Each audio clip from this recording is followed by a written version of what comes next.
So as you can see, we got all the clips here, and we have 80 clips that were shot January 2019. And one of the first things you can do while shooting a game is to edit while you shoot. So eliminate clips that you know are not going to be used. Like, for example, this ain't going to be used. This is like a warm-up or right after a play, I mean.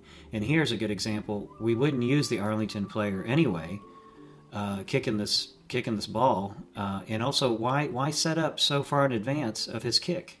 Half the clip is spent just waiting for him to get ready. You know, when he steps back into the corner, start rolling then. And there's a lot of other issues I see here too with just, the ball goes free. We see plays that we know that aren't going to be used. Like this one we will use. But others that are halfway across the field or really loose, like for an example here, that's not bad, that's usable. But like here, this is another waiting shot. We're waiting. If we got to kick it, then he kicks it. Start rolling just before he kicks it. And again, there's 80 clips here, so there's going to be a lot that are unusable. So after you shoot, you should immediately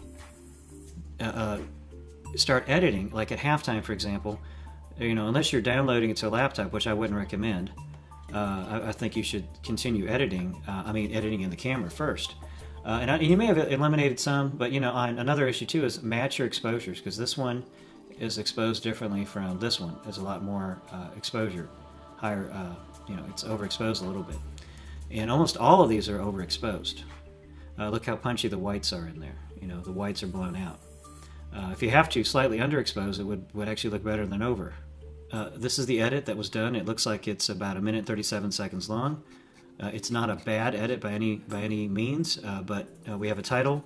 We have a nice beginning here. They killed the audio for the background audio because we have a lot of wind. And, not a bad shot here too, but I would have started not with the last guy running up, but go right into the action. So we'll look at the whole thing first. Okay, and then we come to here, which is... Don't really know why we're doing that, like coming in with this shot and all that blasted out audio, as you can see down here, and then we come to this shot where we're throwing it in, and then to this weird transition. Not really sure why we need any of that.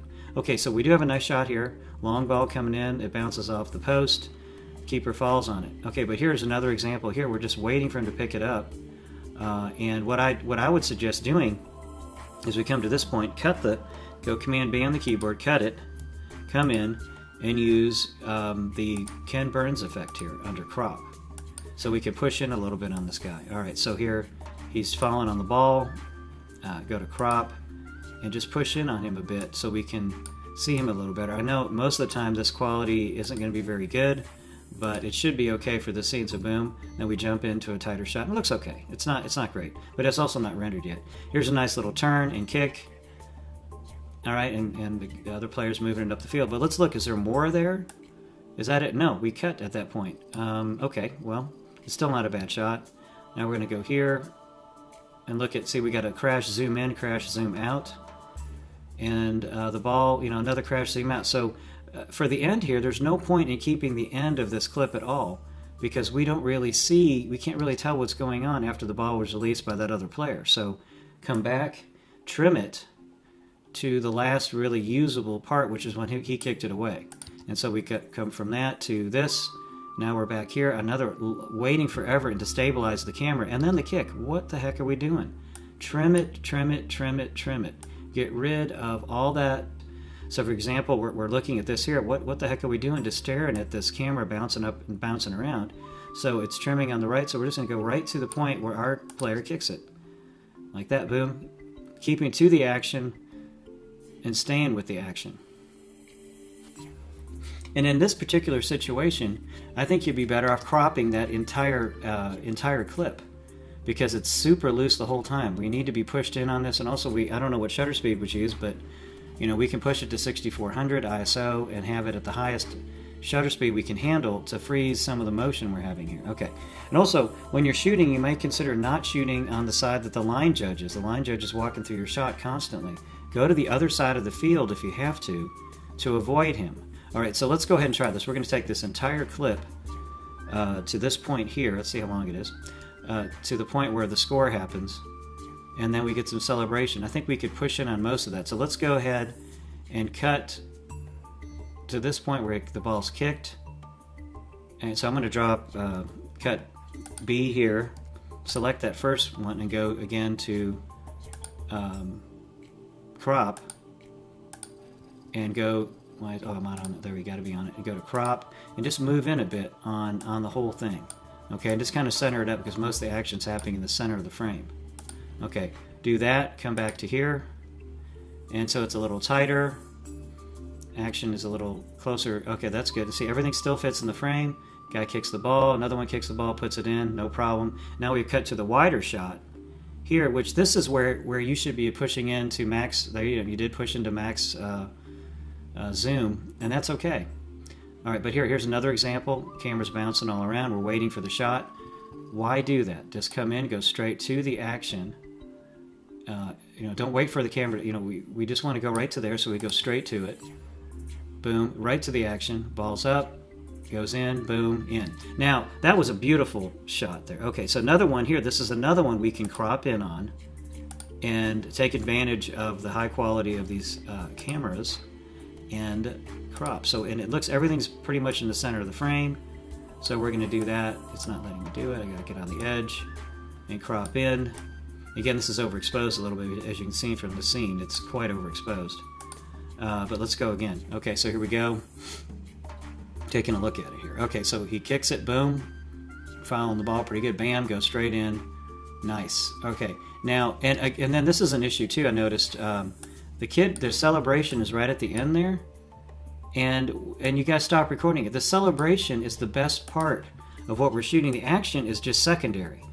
It's really what the players are doing, celebration-wise and other, that is much more important. So here, this is a great shot. Why did you cut this? Don't cut stuff like that.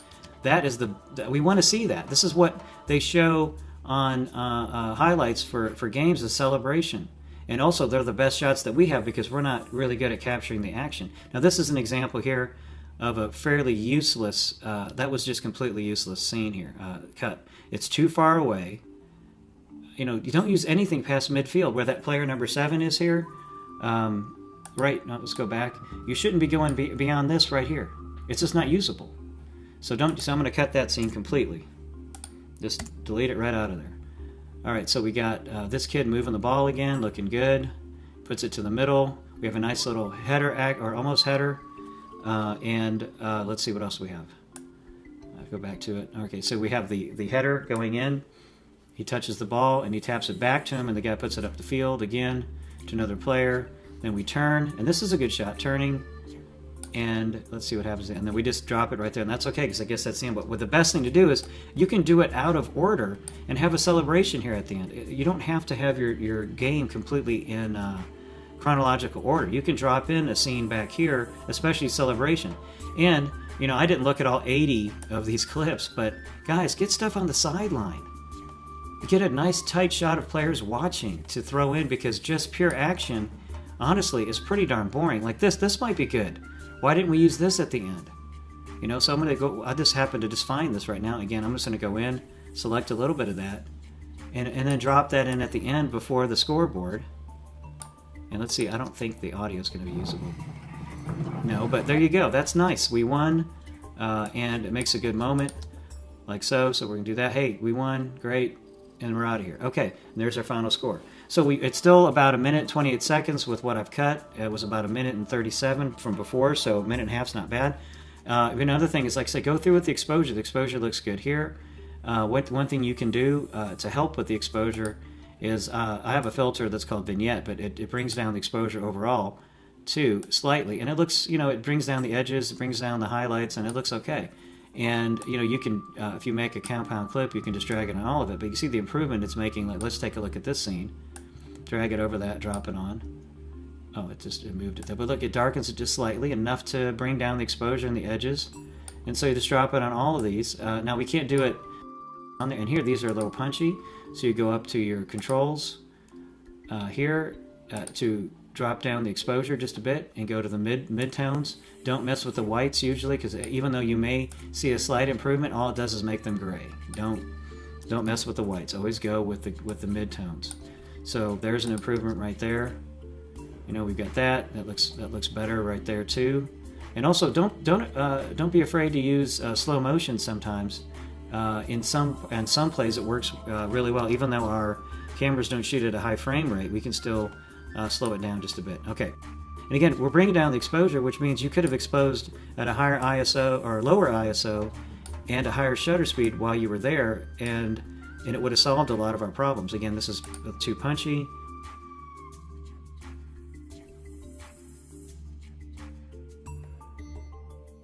Again, going straight to the action here, you know.